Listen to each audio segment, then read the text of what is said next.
तले के खामा चारी के देखेला टाटी देवर बाबे बड़ी उते पाती धीरे फारे चोलिया के पाटी देवर बाबे बड़ी उते पाती धीरे फारे चोलिया के पाटी।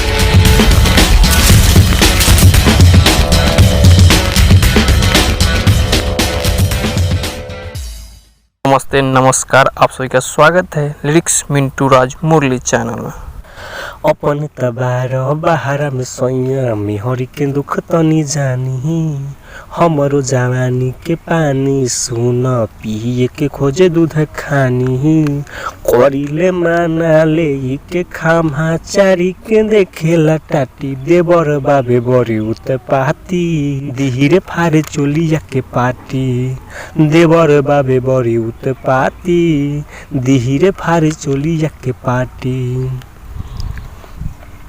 अपन तबार बाहर में सैया मेहरी के दुख तनी जानी हमरो जवानी के पानी सुन पिए के खोजे दूध खानी करिले माना तले के खामा चारी के देखेला टाटी देवर बाबे बड़ी उते पाती धीरे फारे चोलिया के पाटी देवर बाबे बड़ी उते पाती धीरे फारे चोलिया के पाटी। उम्मीद करते हैं ये गाना आप लोगों को पसंद आया होगा। अगर ये गाना पसंद आए तो हमारे चैनल को सब्सक्राइब, लाइक, कमेंट, शेयर जरूर करें। अगर इसी तरह आप गाना लिखवाना चाहते हैं तो हमारे कॉन्टैक्ट नंबर पे कॉन्टैक्ट करें।